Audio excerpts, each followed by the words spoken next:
Okay. Good morning, everyone. How are you? Everything is good?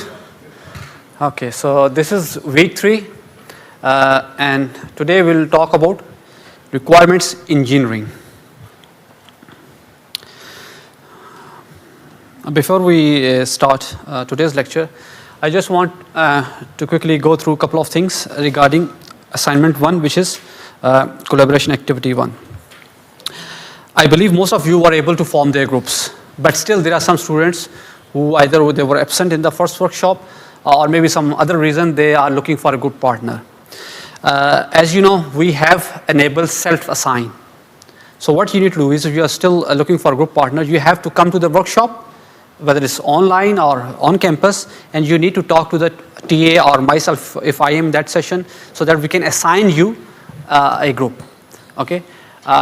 So in this week, you can do this activity. I will stop self-assignment for the groups by this weekend. Okay.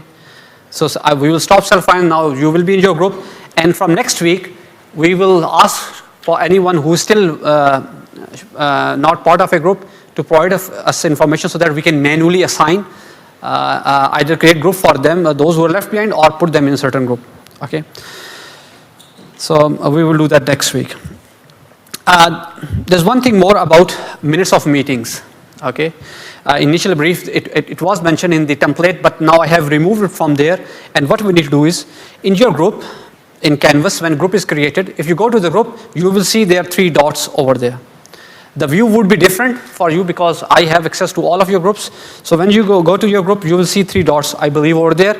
And if you look at the options, it will take you to your group home page. So when we create groups, the Canvas basically create a complete portal for you, in which you can see, you can know who's your group member by clicking on people, and also you can have a discussion forum. Now you will use this discussion forum for group activities. Whenever you meet during the class, workshop, or anywhere else to work on your assignment, you can post on these discussion board your interaction, the tasks you have identified, okay, how you have distributed the task, who is doing what. So weekly you can add some information. There are no marks associated with it. This is just for your group activity to better track how you are doing. And this information is only helpful when your groups start facing challenges. Okay, and it will provide me information, okay, who's doing what. Should they continue as a group, or I should split their group because one person is not contributing to the group. Okay, so as long as your group is fine, you can add some your weekly or fortnightly minutes of meeting, which again, what has been decided, who's doing what, and so on. And even you can upload your draft as well. Okay, so that in case of any issues, I would be able to see, okay, in week 4 this was the draft and who did what, and then week 6 this is the status of the draft. So this is for your group management, and if everything goes well, I would not be looking at this information. Okay, but if group is not working well, there is a conflict in the group, then this information will be very helpful. So if you have a member in your group who is not contributing, and you are the one who is doing a lot of work, then you will make good use of this discussion forum. And again, I'm not asking for a lot of information. Just log something, what you have done, what you're doing, what we are falling behind, and so on. Okay, so maintain minutes of meeting on this page. And for assignment, I have created a discussion board as well. And the title is Collaborative Activity 1 Q&A. So any question that you have regarding assignment 1, which is collaborative activity, better, instead of sending email to me, post it on a discussion board, so that when I answer, it can help rest of the students as well. For example, this was the first question about asking me for document template. Then I replied that I have document template, but the reason I didn't give you, because there are marks for formatting and correctness of your document as well. So use this document as a guideline and create your own Word document and format it accordingly. Okay. So these were the few things which I wanted to share about collaborative activity 1. Any questions regarding this activity, this assignment 1?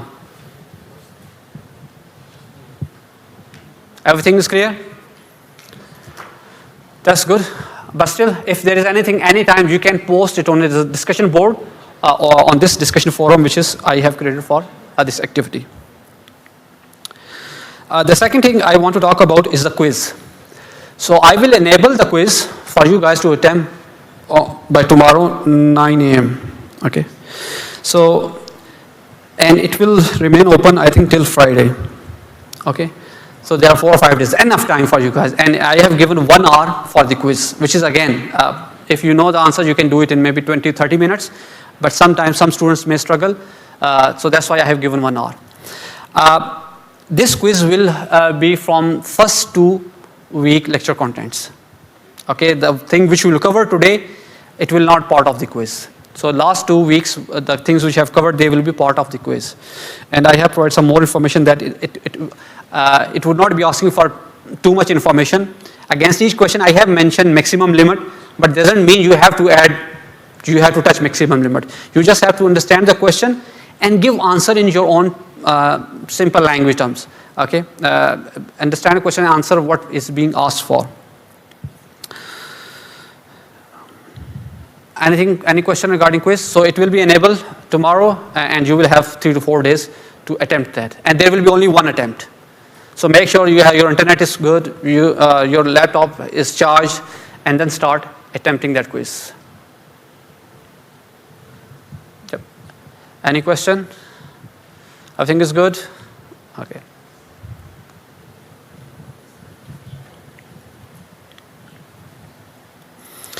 Let's recap. So in the first 2 lectures, what we have covered so far, we understood what is the environment we are working in. Software companies, organizations who have R&D, they need software engineers, because those software engineers need to understand the requirements of the business, or if that is R&D company, or if it is a software house, then they need to understand the requirements of the client, what client wants. And once they understand it, then they have to basically translate those requirements into certain program with the help of developer. And in that context, we established that the environment is changing rapidly. And that environment brings a lot of challenges. And one such challenge was agility. Business environment is changing. The need for new requirements is quite rapid.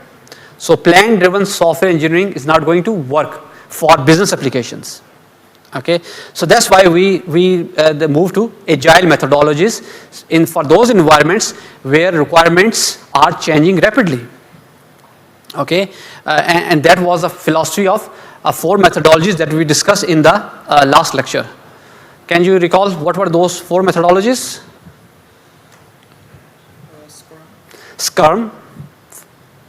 What other methodologies? Scrum was one of them, and that is the most widely used. Kanban is the second one. Extreme programming. That was the first one that people started doing it in 90s. Okay, and the 4th one? Waterfall. Rational unified process. That was IBM's approach.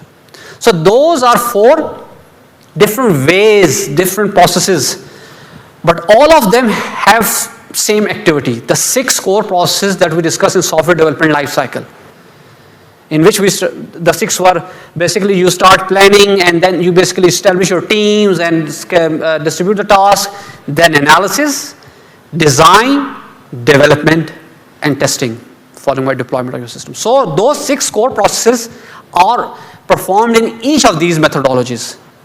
And from today onward, we will look at those steps, those phases within a software development life cycle. Okay, make sense?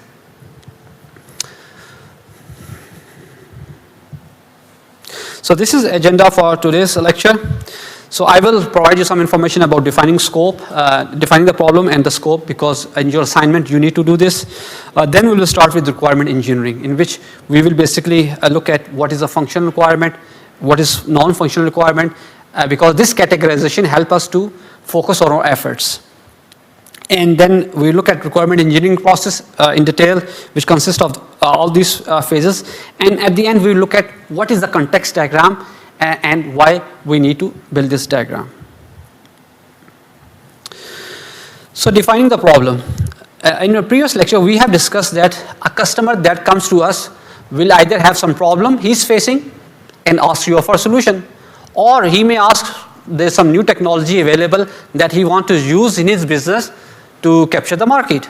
So it could be a problem or it could be an opportunity. And eventually, depending upon whether it's a problem or opportunity, it entails into development of a certain software solution that can be used by the customer. So in order to develop that software, requirements need to be captured. Okay, everything starts with the requirements. And problem statement basically is the starting process, you can say building block of that process. Because problem statement will derive what we need to build, how we can address that problem, or if there's opportunity, how we can harness that opportunity. So it should be very much precise and clearly expressed statement about the problem. Okay, it should not be very lengthy, should not be saying one thing again. It should be clearly specified so that from that problem statement we can move forward and can start gathering the requirements. So in that process, narrowing the scope is very important. As we discussed scope, if you recall the triangle, project management triangle, scope was one of the feature. We had time, we had budget, we had scope, and all three basically affect the quality of your software. If scope is broadened, then definitely your things will get out of control. So how we should define the scope? And again, defining a scope is a very rigorous activity that we need to perform. First of all, list all the things that you might imagine the system should be doing. For example, if you look at university registration system, we all are basically in academia. A university registration system may contain registration of the students, courses, and then their lectures, room allocations, and everything we may think that this can come under university registration system. But if we look critically, keeping in view the concept of cohesion and coupling, okay? If we basically look at browsing courses and registration, these are two cohesive functionalities. Whereas room allocations and exam scheduling, they are cohesive functionalities. So why not, we can consider this as a one subsystem and that another subsystem. And if clients need registration, then this is a subsystem we need to focus on. So now we have a better scope to work on. Because of this scope, we have to calculate time and budget. If scope is not narrowed down to what is required to address the problem, then definitely things may not go well. So this narrowing scope is very important, and problem definition basically helps you to do that. And other way around as well, if you are too narrow, you are just focusing on, for example, registration. Okay, registration is one thing and course is another thing. If you consider them separately, then you are very narrow in your vision. Okay, and you may not need two subsystems, registration separate and courses separate. There could be one good subsystem. So in that case, you have to basically think critically. The scope that you currently have, is it a good scope depending upon the budget and time constraints you have.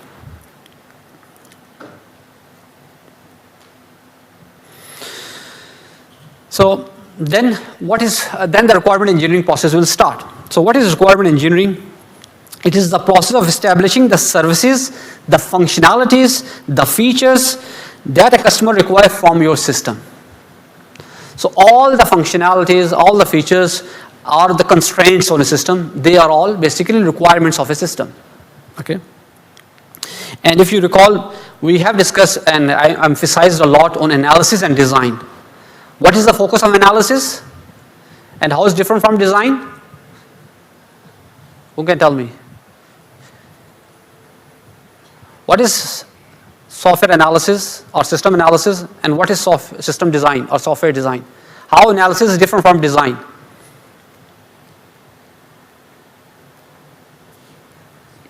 Yep. Anyone? Yes, go ahead.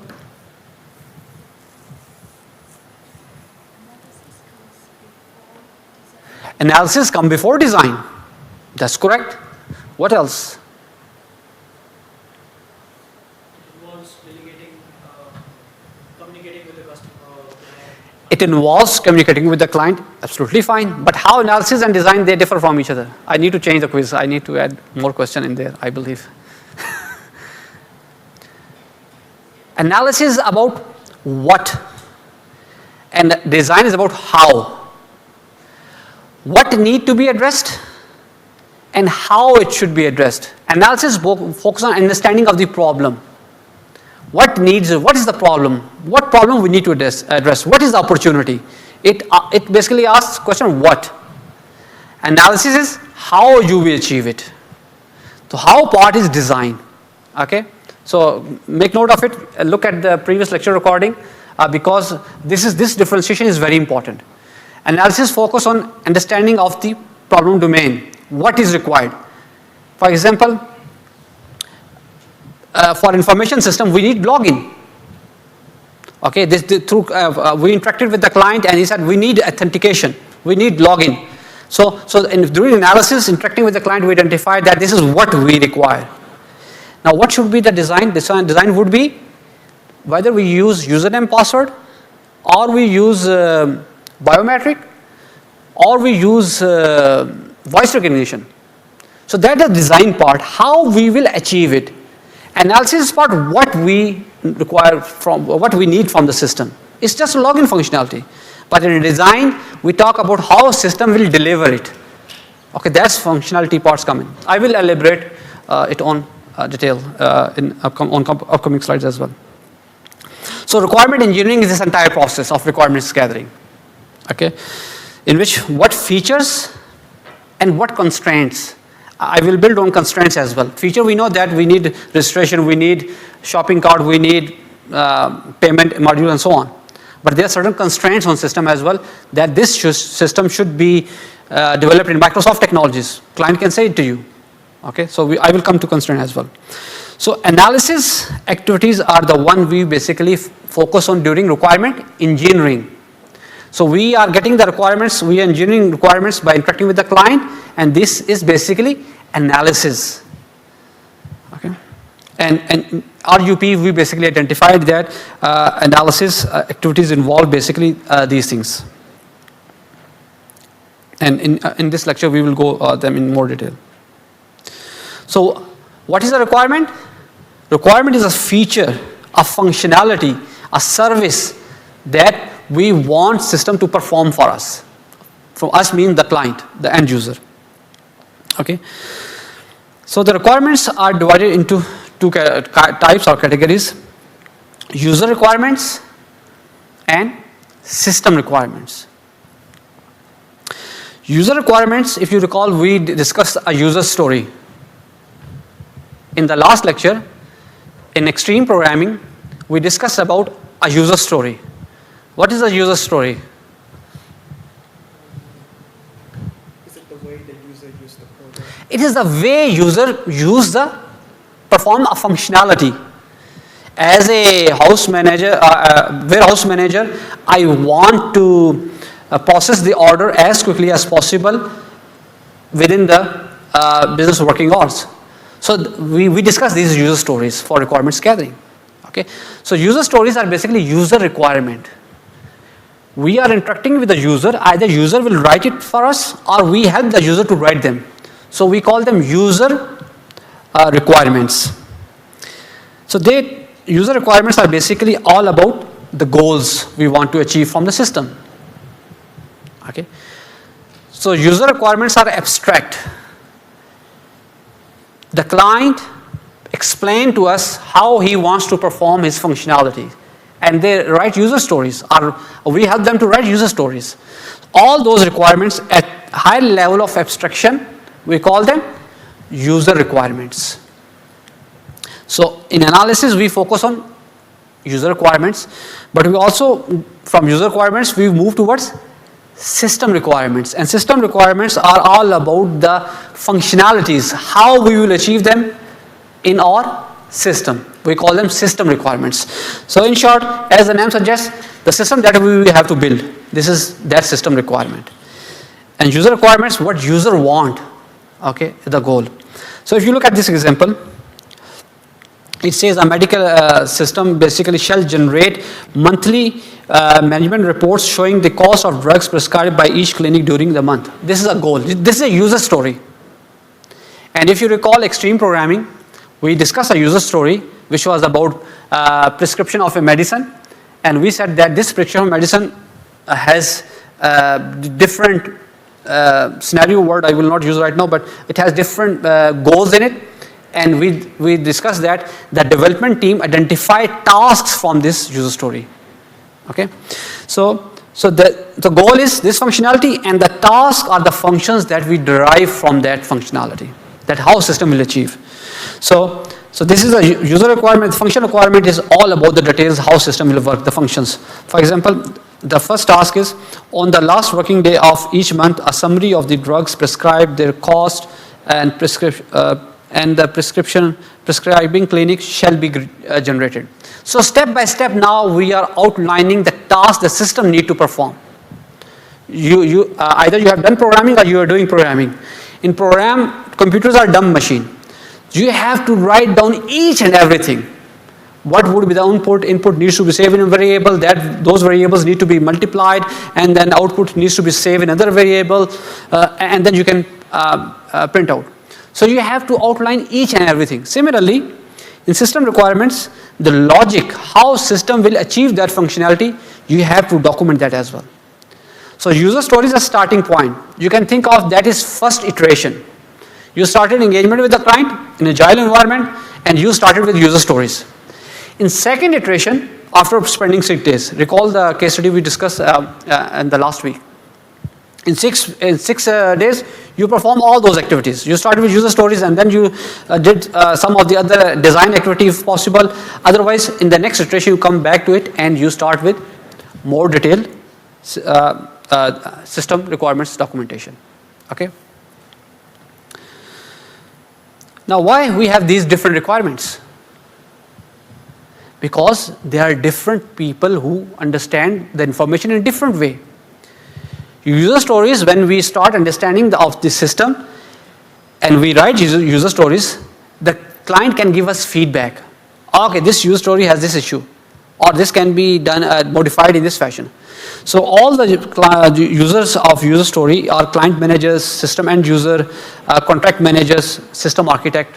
Okay, system architect, we've come about this in its role in week 5. But these are the people who are using this, who would be using the system, or who are in the business, and they have some say in it, development of software. So they can't understand these details, because these requirements are the first system to be developed for the programmer to code it. So that's why we need, for those users, we need user stories to better understand their requirements and so on. Whereas system requirements are the one who will be developing the system developers, okay, and so on. So this is depending upon level of abstraction that we can define as user requirement, or that is from user requirement we go to system requirements. So in the real world development, so should we ask the client for the user story, or we should make the user story based on the user requirement that they're given? So when we, again in requirement engineering we'll discuss, when we start interacting with the client, we basically start capturing the requirement, and user story is just a template to get a complete requirement. Either they can write it for us if they can do, otherwise we interact with them and start writing these stories. Okay, so user story is a good template because it covers 3 or 4 aspects which I will discuss on upcoming slides. So that was type of requirements, categories you can say. Now our requirement can be functional or non-functional, and this concept is very important because sometimes if you are not able to grasp it initially, then it will be very hard for you. As the name suggests, functional. Course registration is functional. Room allocation is functional. Okay, so there is some computing involved, some process involved. There will be something input and something will be output. The first workshop, systems thinking, components, process would have certain input and output. All these are functions. We want this functionality from a system. So all those requirements related to the functions, we call them functional requirements. Very simple. So how we write functional requirements? Try to write what is to be done. Again, what and how, analysis and design, keep that in mind. So when we are writing functional requirements, we are saying we need to write it in such a fashion that we should focus on what, not how it is done. Okay. For example, the student can select a topic. This is a functional requirement. We should not write like this. The student click on the OK button to choose a topic. Why do you think? Why we should not go for this approach? Where we are saying that there should be a button to achieve this. That's how. And how we have to do later on, deal with later on. Right now we just know we need to provide this functionality, which is select a topic. Now after 3 months, when we are designing a solution, how the client says, oh, I need voice recognition, I need biometric. So if we would have written this initially, then we will say, oh, documents have been signed, now we will implement using the button. Voice recognition, no. So that's why the how part needs to be deferred initially. It's what is required. And functional requirement, we need to avoid the implementation details. So how we can write functional requirement is just like a user story. Okay, but this is more formal. And what does it say? We should have a user with certain capability, mentioning about an object and qualifier. Okay. So for example over here, the warehouse manager, which is a user, must be able to create something. Now create is a role. I can create a discussion board. You can submit your comments. You cannot create a discussion board. So this is a capability. Different users in a system would have different capabilities.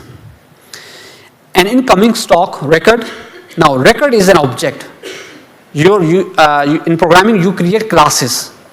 From classes you create objects. Similarly, anything, for example, form, input form, we can consider it as a one object. So anything that software can help them to do something, okay? So we call that as object. Anytime within standard business hours, that's a qualifier. That will define the success criteria, okay, that we have done within a certain time limit. So this is a template that you should use when you define functional requirement for the case study for assessment 1, collaborative activity 1, okay. So this is functional requirement. I believe very easy to understand. If that is a functional requirement, then what is non-functional requirement? Again, the name says has nothing to do with the system. If it has nothing to do with the functionality, then why we are considering it? We are calling it non-functional requirement. Okay. So these non-functional requirements, they are not the one that basically need certain implementations to be done. Rather, they are the characteristics of emergent system, and we discuss about emergent behavior. And the emergent properties are reliability. When we talk about reliability, we talk about reliability of a system mostly. That this system is reliable or not. The response time of system is good enough or not. For example, in Google, the search time is in milliseconds. So that's the response time. That is the emergent characteristic of a system. Availability 24/7.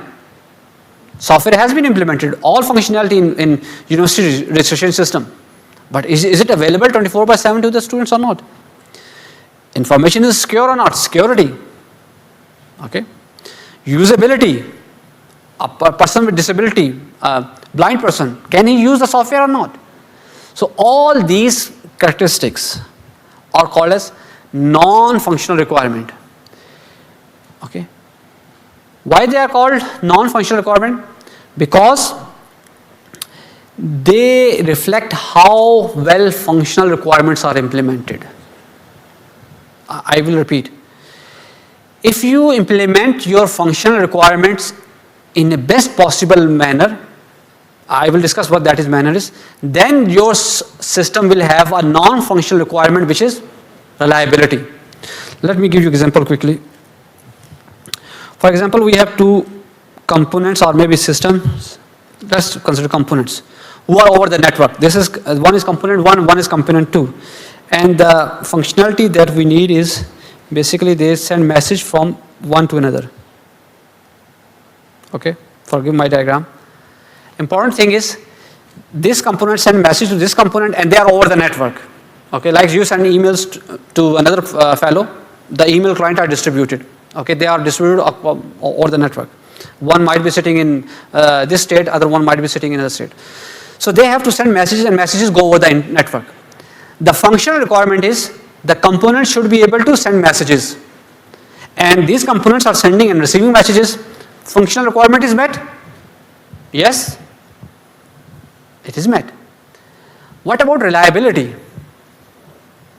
What if network, a message, this component A has sent message, and message has left this component, but network breaks.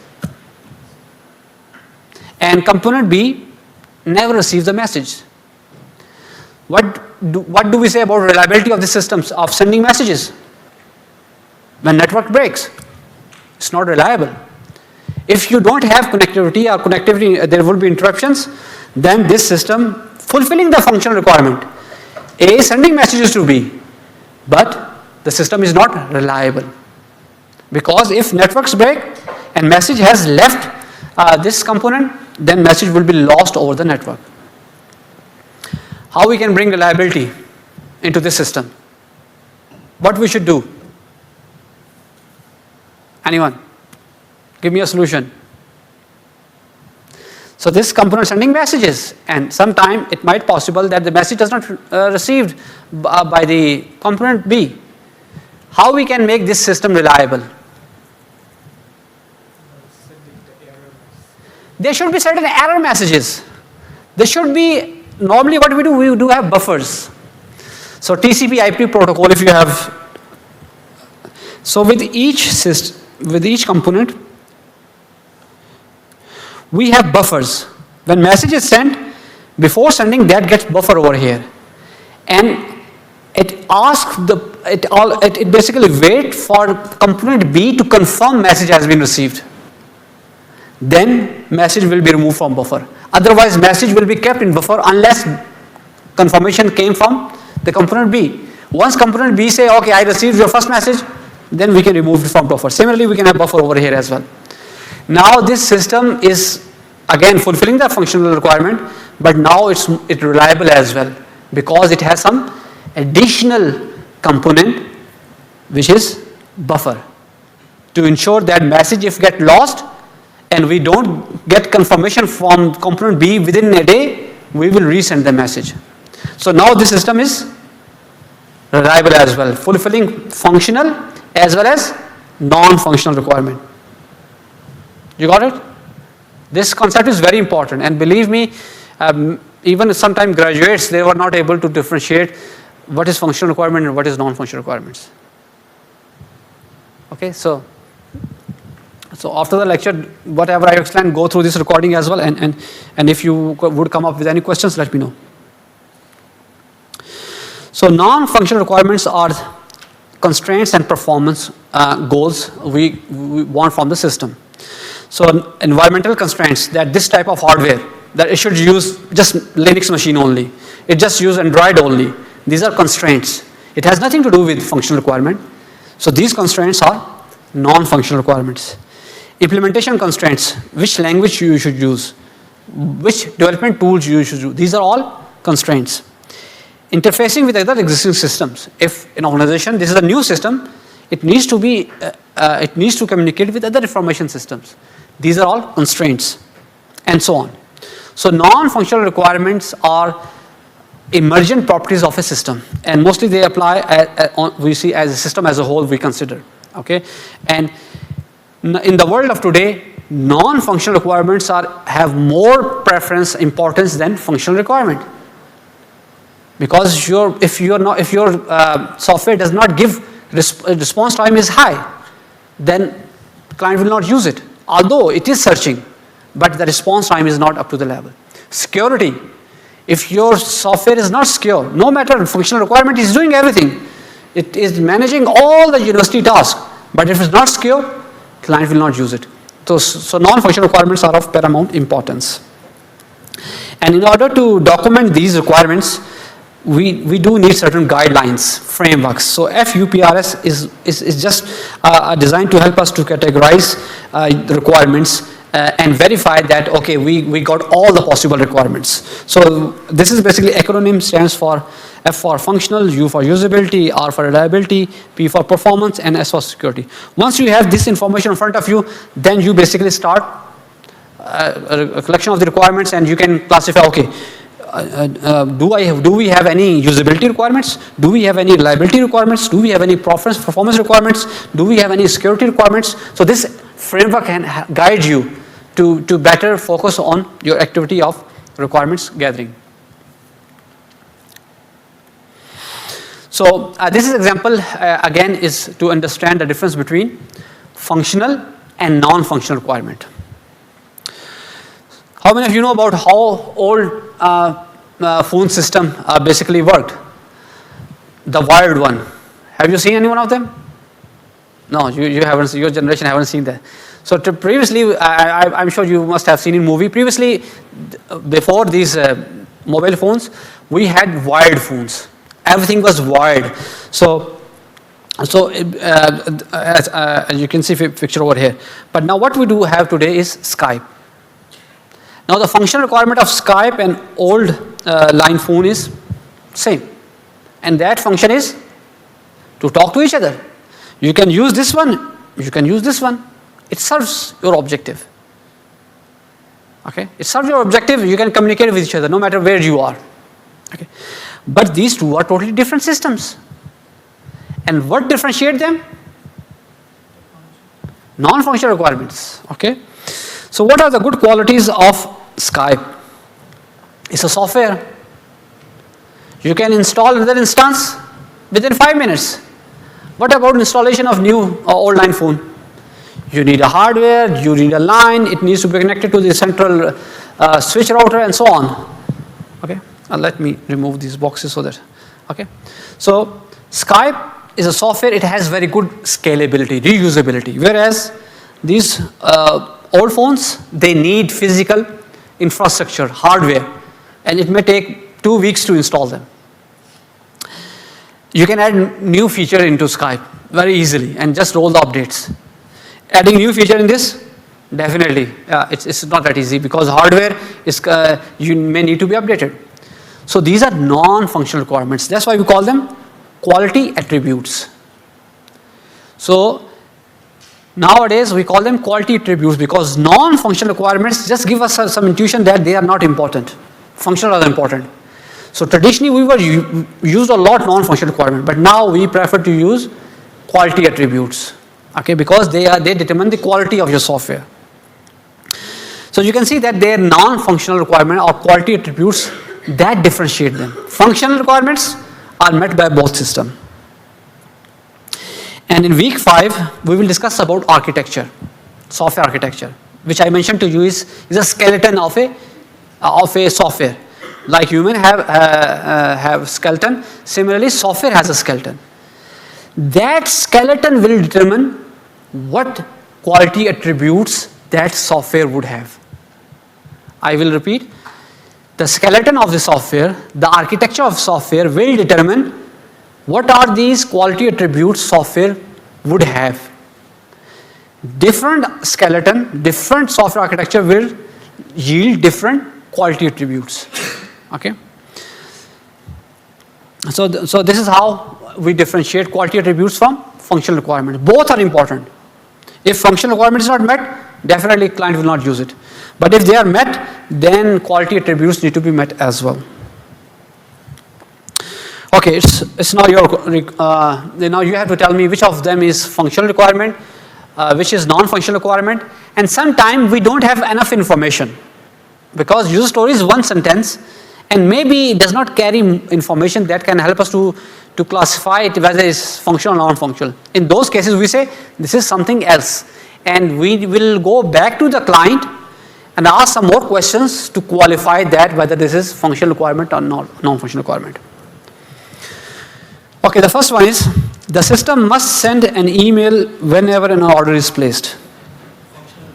Functional requirement, because you have to code this, there is a process involved, there will be input and output and so on. When placing a new order, the system shall display the total cost and require confirmation from the user. Functional requirement. The system will be responsive to the user. Non-functional requirement, quality attribute. The system will conform to this standard. The vehicle tracking system must measure the vehicle speed with a precision of plus minus 0.1 meter per second. Why it's functional? Oh, it's right. I need some. Oh, let him go first. Yeah, can I change No, it can be justified both ways. Oh, okay, he says this functional requirement. What's the reason? So there are different tolerances that you can have, standards, but this is something that is given by the client, that they want it precisely. So the assumption this your fellow student is taking, that this is a requirement given by client and it needs to develop because we are developing this tracking system. If this is the scenario that we are developing a tracking system, then it's functional requirement. But what if I go back to the client and client say, no, we will be using a third-party component and we just need to configure it over there that it should give us tracking with this precision, then it will become non-functional because it's an interface with another system. If I go back, see,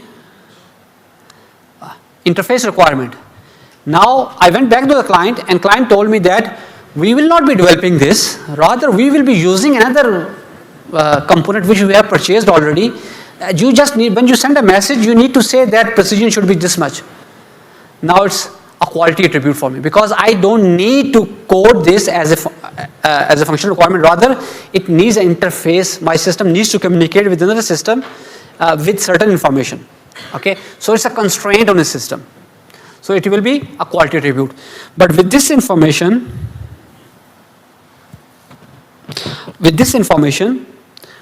we are not able to say whether this is functional or non-functional. Then we will say this is something else.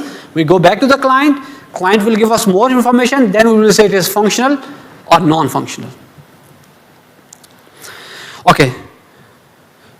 We can take a break over here. Any questions up till what we have covered so far? Understanding of these concepts is very important, okay, because they will help you for entire of your career, especially with respect to software engineering. Okay. No questions? Okay.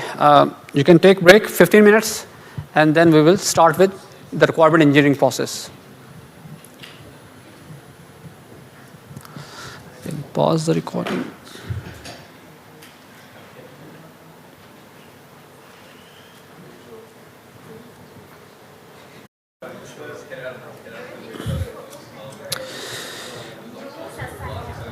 Okay, let's resume the lecture. So we have covered some basic concepts, basic understanding of requirement and what is functional and what is non-functional. The example of old phone line and Skype is to help you to understand functional and non-functional requirement. Both old phone and Skype, they give you calling functionality. So functional requirement is met. But if you want software to be scalable, then you cannot go for old phone functionality. You need to go for Skype. And if you are working in a defense and they are asking for a solution, then you have to, and they want it reliable, no interference, then maybe you go for old phone system because that's secure. It's a physical connection involved, reliability and so on. So now we can look at requirement engineering process. It's being recorded, yes. So in requirement engineering, what we are doing, we are basically capturing the requirements. So we are interacting with the client and we basically start understanding the requirements of a system. So that process depends upon the application domain, how we basically proceed, what tools we will use, what methodologies we will use to capture the requirements. So it will depend upon the domain. For medical domain, you may have a slightly different approach than e-commerce domain. In e-commerce domain, you can do rapid analysis, design, and can develop something. But in medical, it would be a different story. Similarly, the people involved and the organization, how that organization work. Maybe that organization is using plan-driven methodology for software development and so on. However, these processes would be there.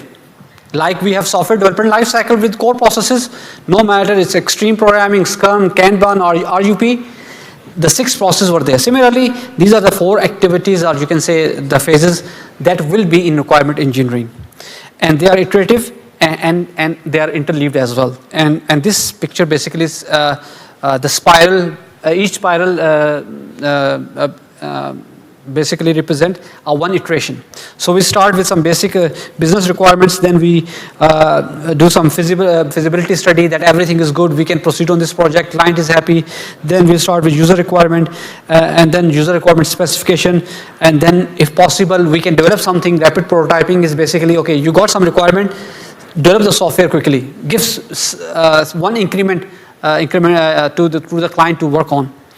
And in second iteration, we basically keep on revising them. Eventually, we have complete requirements document. So this is iterative fashion we are performing these activities. So let's start with requirement elicitation. So in elicitation, we just, what we need to do is, we need to interact with the stakeholders. And who are these stakeholders? Anyone who has some stake in this software. Okay, they are called as stakeholders who have some interest in successful implementation of the system. Those stakeholders can be internal stakeholders within the organization, your client, okay, for which you are developing a system, or they may be external stakeholders who don't have directly say in that system, but they are the one who have interface with those systems. Okay, like coming back to the vehicle tracking precision requirement. In that case, the people who are providing that functionality, they will be external stakeholders, and other people who are not within an organization but they are using the system. Operational stakeholders, the one who are actually executing the task. Okay, for example, in case of university management system, there are some tasks being performed by the students, but there are a lot of tasks being performed by IT department, and they need the software. They will be operational stakeholders. And then we have executive stakeholders, the people like CEOs, vice chancellors, deans, and so on. They are not maybe directly using the software, but they definitely have some relationship with the software. Either they are paying it or they are involved in requirement process as well. So all these stakeholders we need to interact to find out about the services, about the task, about the functional and non-functional requirements of a system that we need to develop. So this is all about requirement elicitation. It consists of 4 phases. The first one is requirement discovery, second is requirements classification, third is prioritizing those requirements, and fourth specification. So in discovery, what we do, we start interacting with the client, okay, and so this is like a discovery. You start collecting the requirements, try to understand the system, okay, that's first phase. Once you have something, you group them, and one grouping could be this user requirement and this system requirement. Okay, depending upon which iteration you are. You start with user requirements and then you start working on focusing more on system requirement. Another categorization is you can also need to group them as functional and non-functional requirements. Then you can prioritize which one we need to implement first. You can also identify which one are conflicting. For example, a non-functional requirement like performance and security. They could be conflicting. Because if you add more layers of security, that information would be encrypted. At network level, there would be another encryption. At interface level, there will be another encryption. Then definitely performance will reduce. So these could be conflicting as well. So you need to understand these conflicts as well. In functional requirement, there could be conflict. One department is saying one thing, another department is saying another thing. So you have to prioritize them, involve and resolve conflicting requirements. And once you have done that, now you have to start documenting those requirements. So these are the 4 phases in requirements elicitation. So requirement discovery is the first phase where we start gathering information about the required system and if there are existing system, and then we start developing user requirements, system requirements, and identifying which are functional and which are non-functional. And we can use different techniques, tools to gather the requirements from the client. What do you think? What tools we can use to gather information, or techniques we can use to gather information from the client? We will go knock on their door. Ask them. Ask them. How you will ask them? Survey. Survey is one thing. In survey, what we do? We basically develop a questionnaire. Okay, we list 10 questions, some options, and give it to the client. Okay, survey is one option. Why we will do survey? Why not interview? There's a reason. Anyone? Survey is one thing, interview is another thing. But where we should do interview, where we should do surveys? There's a large number of people. Large number of users, then you cannot go interview. You give them surveys, student surveys. But CEO or chief executive or vice chancellor, you will go and interview them. Okay? So it depends upon the context. What else? What other things, other tools, techniques we can use to capture the requirements? We got surveys, we got interviews. What else? Feedback from Feedback, again, feedback after interview, after survey, or feedback about what? maybe Feedback is there, definitely. Feedback is very important. Everything is iterative. In agile environment, everything is iterative and incremental. What else? You can go and observe the business. You can go and see how people are working. That could be another way. You can look at the documents, the different forms they have produced. Because business is running, they must have certain forms. They manually maybe fill in. You can look at what is the input, what is the final stage of the form, and what stage it goes through, and so on. So we have different tools available to us to capture these requirements. Interviews, questionnaires, we can observe the outputs, we can observe the processes. We can also research vendor solutions. University need a solution, and there already many solutions exist. Some of them are open source. So what is our open source software? The one that is freely available. You can reuse it. You can look at them, how they have been developed. They could be a good starting point. If your client wants to save money, then certain open source, they allow you to use it for commercial purposes under certain license agreements. They call GLP, restricted used by the public. So you can do that. And in all these, what we are eventually doing, we are collecting information. Okay, and we can ask user to basically, we can develop templates to collect user stories as well. Okay, we can ask user, okay, this is you can write your user stories in this fashion, and so on. Besides user stories, we do have scenarios as well. So user story is just an abstract representation of a certain business task performed by a certain user. For example, registration of a customer on e-commerce website, we can define a user story. That being a owner of the store, I want users to get registered on my store within 7 weeks, within 1 week of time. Okay, you can define stories. But the registration could be platinum, it could be gold, it could be silver. And for each of these different categories, we might have different scenarios, different processes. So within a user story, there can be different scenarios. Each unique instance of a user story would be one scenario. Okay, and scenario would have a description of starting situation, a description of norm flow of events, what go wrong, exception handling, what are the concurrent activities, and what is the final state. So this is user scenario.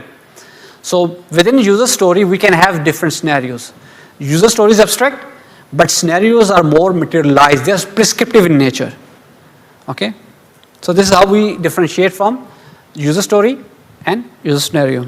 Again, remember I gave example of prescription of medicine. There were tasks user identified. Now those tasks may be performed by different users. So there will be 3 scenarios in the extreme programming medical prescription case study we discussed in the last lecture.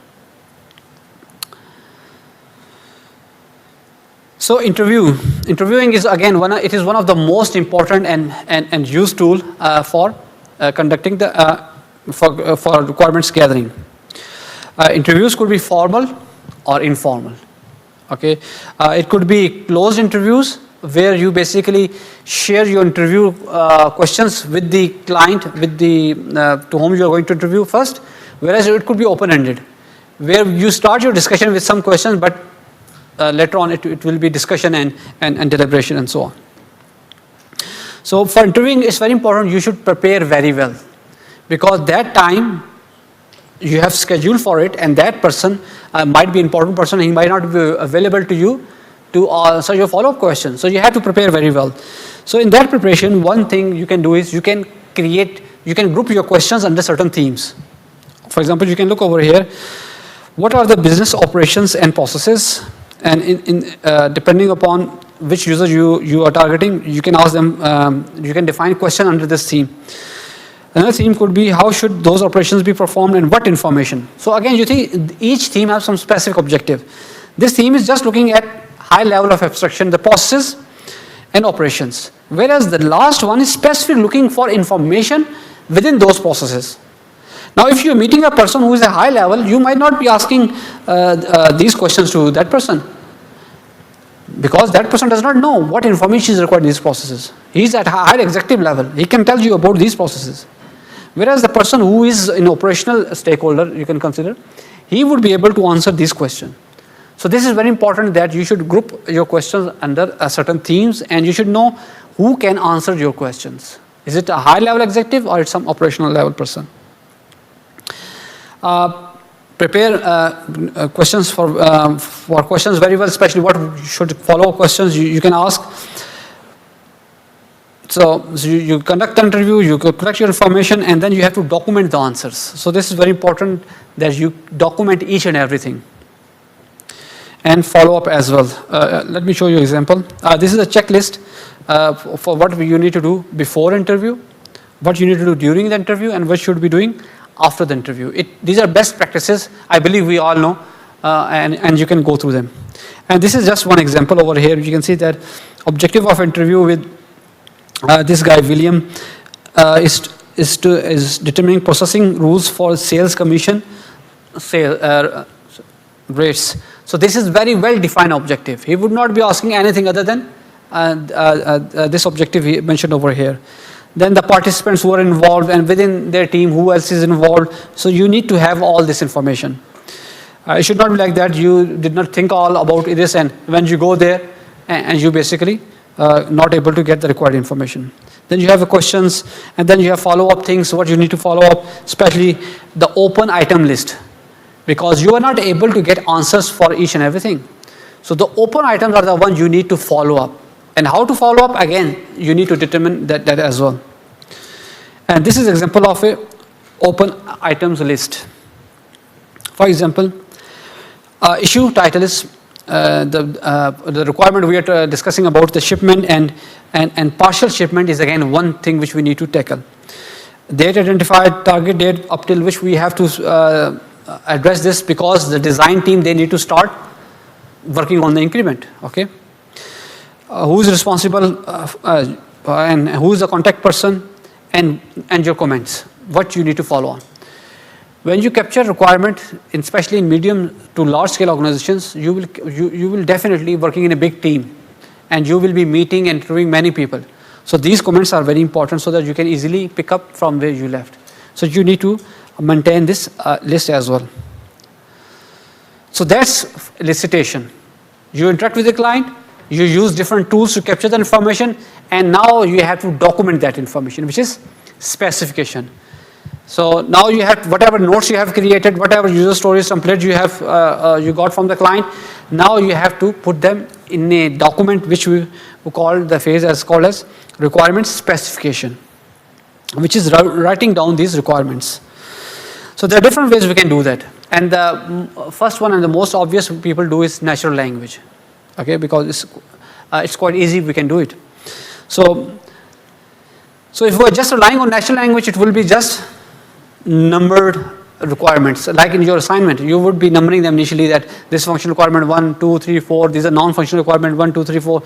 I haven't asked you for user and system requirement, but if your project is complex and you need to interact with the client again and again, then it's better to create your user requirement and as well keep record of user requirement and system requirements as well. So natural language is first thing. Second, we can use structured natural language. We can develop different templates, forms to capture the information. Okay, and I will share one example with you. Third one is description languages. Like programming languages, we can have formal languages. Okay, and we can use those, for example, PyCalculus, if you know, we can use that to capture the requirement. We define the requirements, specify the requirements in those specific languages. But again, that's technical. You need to acquire that knowledge, and client should be able to understand, because all these requirements, eventually we need to go back to the client and show to the client, okay, this is what we understood. What do you say? But if you specify your requirements already in technical language, client will not be able to understand. So natural language has that advantage. Then we do have graphical notations, and graphical notations we know that sometimes more easy to communicate with the client rather than textual information. Okay, and in this topic, in our upcoming lectures, we start working on these graphical models or diagrams, especially use case activity diagrams, sequence diagrams, that are also part of your assignment as well. So these diagrams are used along with these sentences as well, the way you have captured them, the requirements. Last is mathematical specification. Okay, if your project is of some scientific nature, if you know about the CERN organization, the large collider being built on the border of France and Spain, who's basically doing experiments on collision of the particles. Well, that's a massive experimental setup. For that, if you're capturing the requirement, then you can use certain mathematical notations, because scientists would be working on and they can understand because they are the client. But other than that, it's hard for a customer to understand if you use mathematical specification. But these tools are available. You can capture your requirements in natural language, diagrams, or very precisely in certain mathematical specification. Because when you write 2 + 2, it is 4. There will be no misinterpretation. But when you write specification in natural language, it may lead to different interpretations. So there are pros and cons. So natural languages, again, mostly we use them, and along with natural languages, we use diagrams, graphical models, use case models, and other activity diagrams we use to complement that information. And as I said, they are expressive, intuitive, and they're used universally understood by the people at large.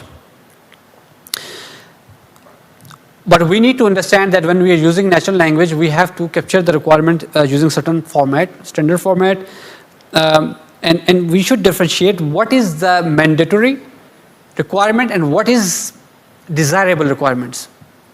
If there are 2 or 3 requirements for a small system, then that's fine.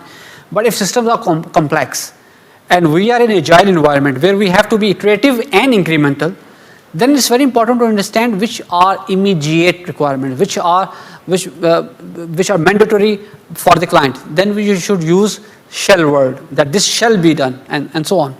But if there are certain requirements that if they would have, it will be good, then should be used the way they should be written, that it should not be read as that this is something mandatory. Without this, software is not complete. Okay, and again, recall the cycle. We need to prioritize the requirements so that we can release the software in increments quickly. So this can help us as well. Don't use computer jargons in that, and also mention rationale as much as possible when you identify those requirements.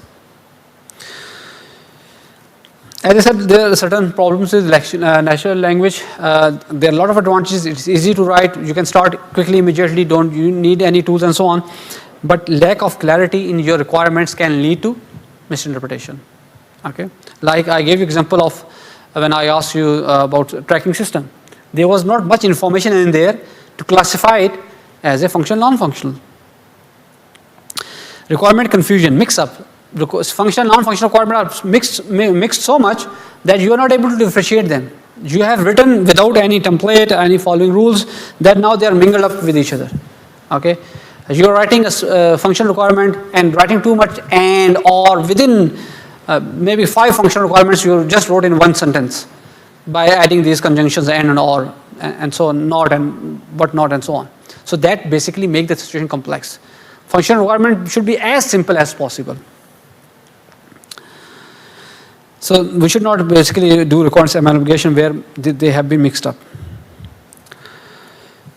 So structured approach is basically a form-based specification where you should have certain categories identified, okay, and those categories will basically help you to capture the requirement more precisely. For example, what is the function? It would be filled in by the client, or maybe interview. You can fill it in. What is description? What are the input sources, actions, and so on. So once you have this template, then you can ensure that the requirements you are capturing would be complete. If you are totally going on unstructured approach, then definitely you may not be able to, cannot ensure that the requirements that you have captured, they are complete. But this way, it's easy to know that you have covered each and everything, and easy to follow up if you miss something. Tabular specification.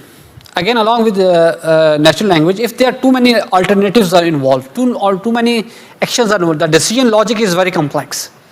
And if you start writing that decision logic as a description, then definitely it will be very difficult for the customer or client to read and provide you feedback. But if you create a table, then user can understand easily. So it's all about readability. You are capturing the requirement, and then you're going back to the client with those requirements. This what you have captured. Did I understand it accurately? Client will give you feedback, and you will basically keep building on those requirements. And this is example of insulin pump, in which the dose of insulin depends upon the level change of in the level of blood sugar, and how we capture that, we have different conditions over here. If change of the rate of change of blood sugar level is this much, then this would be the dose. This action should be taken. If it is this much, then this action should be taken. Okay.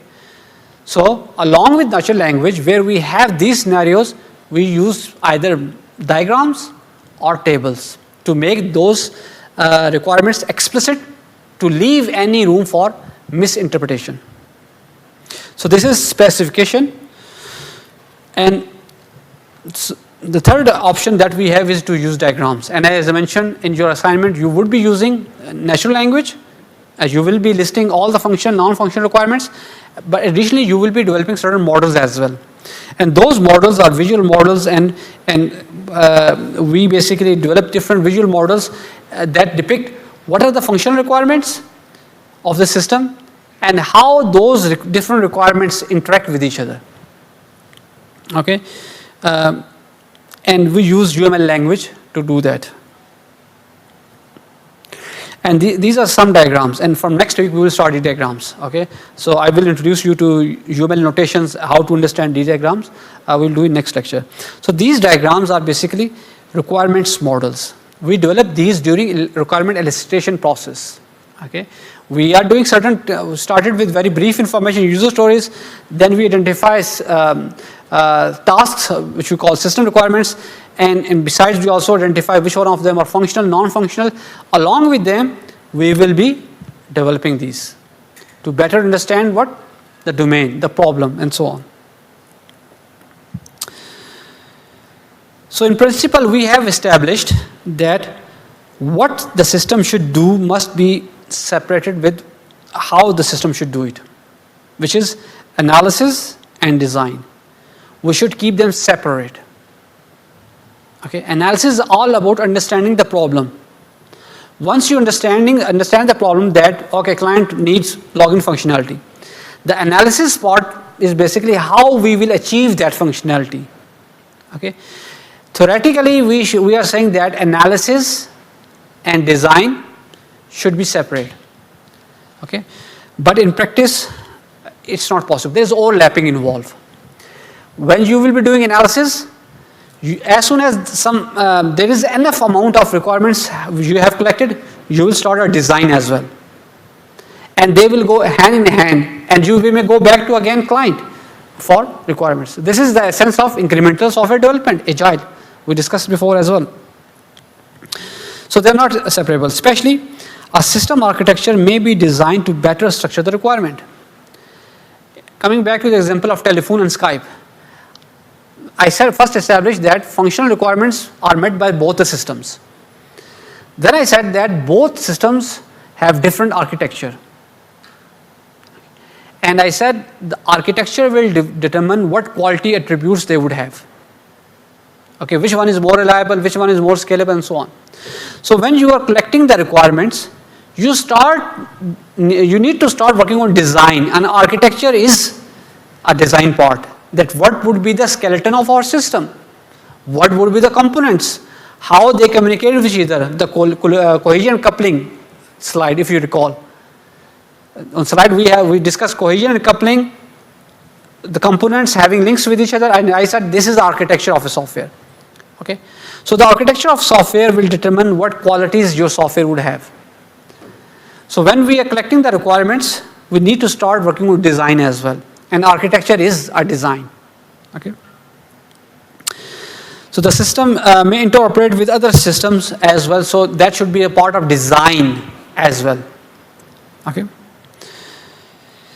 And it's quite possible that for certain specific features, the quality attributes, you may need to go and add more additional functional requirements to your system. It's quite possible. For example, you want information to be secure. The client say, I want information to be secure. And information is stored in a database. And the information is about, for example, certain contracts. And there's pricing involved, government contracts. And the clients, they basically access this database and they can see, okay, for this contract, this much price is I need to quote and so on. So this is very important information. Functional requirement is client should be able to access that information. But the security requirement, which is quality attribute, which is non-functional requirement, is that information should be secure. They should be able to access the information, that's functional requirement, but we need to secure the information. On network, certain hackers should not be able to alter this information. Because on network, traffic is going, a hacker can alter that information. So now the requirement is security, and security requirements demands encryption of the information. Now this encryption need to be done, and we need to develop some unique algorithm. Now the functional requirement has been generated that to encrypt this information, we need to develop a new algorithm. New AI algorithm need to develop that can encrypt this information. Now this was not initial functional requirement. This functional requirement of developing a new encryption algorithm is an outcome of security quality attribute which was identified as a non-functional requirement of the system. So when we go for these quality attributes identification, they may result in addition of further functional requirements. Make sense? Okay. So these are the different diagrams, and in upcoming lectures we will discuss each of them in detail. So in order to realize that, there is a Professor Bashar, he basically come up with this twin peak model. Okay, because I established that sometime one non-functional requirement can lead to additional functional requirements, and non-functional requirements can only be achieved when you have software architecture. So this twin model basically addressed that challenge, that when you are capturing the requirements, you need to start working on design as well. Now what and how, they go hand in hand. So if you look over here, this y-axis basically tells us the level of details. So we start with initial information, and then we get, the more down we go, the more details we have. And this x-axis is basically implementation dependence.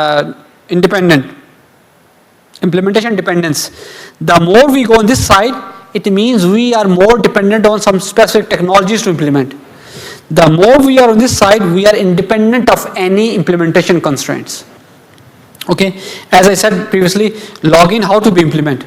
We need to eventually make decision down the line over here, that using Python, using this library, we have to implement it. But over here, we just need login. So this model says that as soon as you started user stories, couple of user stories, couple of system requirements, maybe more than a couple, maybe 8 or 10, then you basically start designing of your design model as well. And architecture is one of the design model. How? Architecture is about the system. It has nothing to do with the client. It has nothing to do with the problem. To address the problem, we need a software. That architecture of software is system related stuff. That's the design part. And then we go back again, refine our requirements. Go back to the client, collect more stories, more non-functional requirements, and come back again to the design, update your design. So you go in spiral fashion. That's why it's called twin peak model. The more you go, the more breadth of requirements as well as design you are developing, and you are you are interleaving these activities. So as we, in each iteration, we are getting certain analysis, requirements models as well as we are getting design models. So we are refining our design models as we are refining our requirements models. And all these are requirements models and all these are design models. Okay, so these requirements model are more toward what we need, what is the problem, understand that. So these models basically focus on that. And these design models, how a system would achieve them, what would the functions of the system, what would be the architecture of the system. These are those models. Okay, so we will going in this fashion. We will developing some of these and then going to some of these and then coming back to these and so on. So in next week and following week, we will be discussing these models in more detail. Any question what we have covered so far? Everything is good? Excellent. Okay, so we got requirements, which is illustration. Okay, we did the discovery, we collected them, we categorized them, we prioritized them, then we started documenting them. Now we got a document that contains all the requirements. Now the important question is validation. Have we captured those requirements accurately? And how we can answer that question? How we can validate whether we have captured those requirements accurately? Who can help us? The client, company. He is the one who can tell us, okay, whether you have captured right or not. So if the feedback, which your fellow student mentioned before, is important for requirements validation. Okay, because if we are not able to validate requirements now, and if there is error, then that error will propagate to design, from design to implementation and so on, and it will definitely cost a lot. So for requirement checking, there are different techniques which again regarding use case model I will discuss in the next week. These are the criteria which we need to keep in mind. Validity. Does the system provide functions that basically customer has requested for? Okay, and customer can provide you feedback. Consistency. Are the requirements consistent? As I mentioned, there will be conflicting functional requirements. One department is saying one thing, another department is saying another thing. So you have to resolve those conflicts. Consistency should be there. Completeness. Have you captured each and every scenario of that use story? Or you maybe have missed something over there. So completeness is again, it's a criterion that helps you to ensure the validity of the requirements. Realism. The requirements you have captured, whether you can implement them or not. Might possible you are trying to build castle in the air and there is no technology available today to implement those requirements. Verifiability. Can the requirements be checked? Now, testing is one of the important aspects, and we discuss as one of the pillar of software development lifecycle. So if you have identified a requirement that later on has to be tested when software is being developed, then how you will test it? So that knowledge again right now during requirement illustration, it is being captured. That this requirement eventually when software will be ready, we have to test that module or software against this requirement. That if we give them 2 plus 2, it should give us 4. Okay, so that verifiability is again an important aspect in validation. And the fourth one is in requirement elicitation processes, requirement management. That everything is getting documented. Okay, the requirement traceability is one of the important aspects because you have different iterations, you have different increments, And in each increment, the new information you have added is linked back to the previous information. So traceability is one of the important things that you need to ensure. Okay, in functional requirements, you have mentioned something, then it should be consistent with the graphical model as well. Okay, in the next lecture we discuss about use case model. The name of use case model should be consistent with the description of use case model. So consistency is very important, and there should be traceability. User should be able to track back to the source of that information.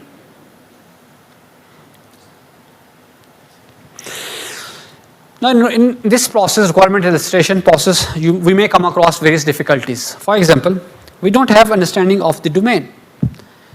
The software we might be developing for a domain which is new to us. Okay, and it's very hard to basically think of a question that we should ask the customer, the client.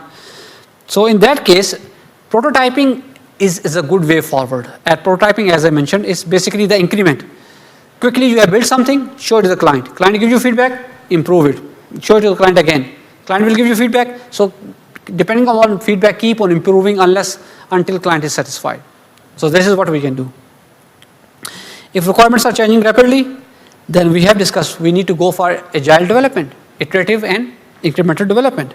Okay, and we have to do regularly the analysis, design, and then increment should be released, and the Scrum model, the Kanban model, RUP, they all basically help you to address this. I'm attempting to do too much. So in that case, boundary is very important. That you should have well-defined boundary. What you need to do is you should not go beyond that boundary. The scope is again very critical. It may be hard to reconcile the set of requirements, conflicting requirements. Then definitely you need to do brainstorming session. They're called as joint application development session, where everyone comes together, developer, the stakeholders, they come together and they basically discuss the conflicting requirements. And different departments say, no, we need this. So there is a conflict. Then you can do rapid prototypes. Okay, if you want to develop in this fashion, then this will be the result on overall organization. Okay, if you do in this fashion according to department 2, then this would be the outcome. So you can develop those competing prototypes because requirements are conflicting.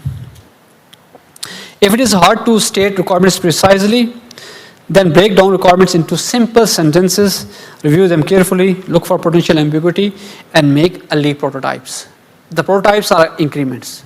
Okay, all the agile philosophy that we have discussed, it provides answer to all of the things which are discussed on this slide. So in requirement elicitation process, we need to understand the scope very well. Okay, and in order to scope, we need one of the diagrams that is very useful is context diagram. As the name suggests, context. Okay, so in the diagram, what do you do? Basically, you put your system in the center. Okay, this is your whole system that you have to build, and identify who are the actors and how they will interact with the system, what they will do, what they want to achieve from this system. So this is simple context diagram. It will tell you, okay, now this employee does not need to create HR related request for this sales order because there is no link, so that will be out of scope. Okay, so their interactions would be captured over here. So this is one example of a sales order system, and this is hotel reservation system where we have some other systems, for example, rooms information system, which are rooms, or maybe certain database, whatever, but it's a separate system. How our system will interact with them, and what are the different stakeholders this system need to interact with, and how they interact with. So this context diagram can help us to define our scope. And if you come across a scenario where you have too many links, because there are so many functional requirements and you are linking, he can add this, he can delete this, he can do this, blah, blah, blah. Then instead of having all those links, you can just have a better abstract representation of that information. Because eventually in your documents, it would be listed that registration information includes A, B, C, D, E, F, G, and so on. Okay, so this is a scope diagram where you have your system in the center, all the stakeholders, or other systems it needs to interact, and what possible functionalities it need to provide. Okay, so these diagrams capture them very well. You can take this diagram to the client, and client can tell you, okay, no, we don't want this. We don't. There's another person. There's another system that you need to take into consideration when you're developing the requirements. So in your assignment, you have to develop this context diagram as well. And this is very classic illustration from Steve from his rapid development book. That in requirement elicitation process, because there's a lot of information is going on, and it's quite possible that what you are thinking, that eventually product would be like this, is totally different what client is thinking. And it is very common in software engineering.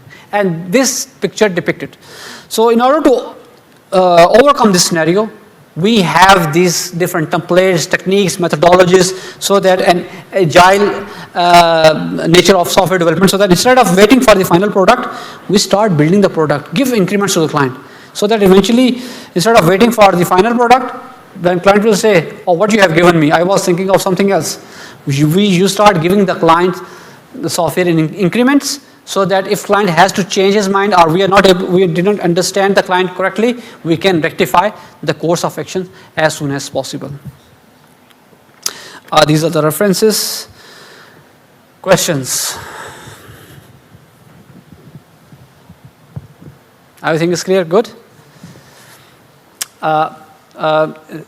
Go through these recordings again when you take printout of your slides, because not everything on the slide is basically explicit, because sometimes I'm giving an example to make them explicit. So do make your notes on the slides when I give you examples. If you don't have any questions, we can break now. The workshop basically is especially you need to work on certain case study where you have to identify function, non-function requirements. So that is a tutorial. And then definitely you will get some time to work on your assignments, where you need to identify functional, non-functional requirements for your case study, as well as you need to start working on your context diagram. Okay? And again, any questions, any ambiguity, just drop your question on the discussion board. Thank you very much.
Cái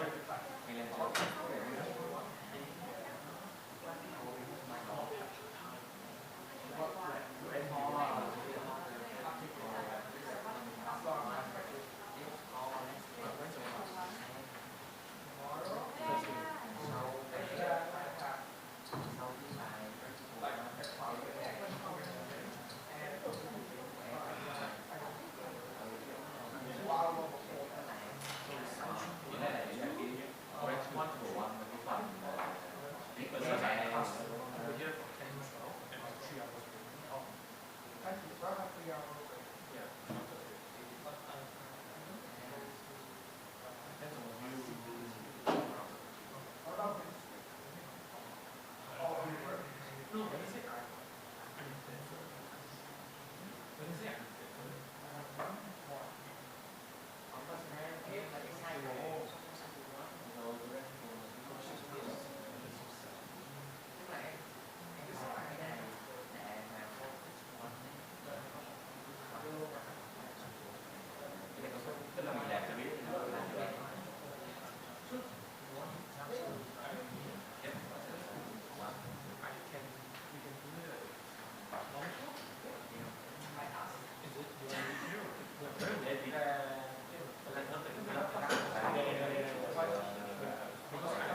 why not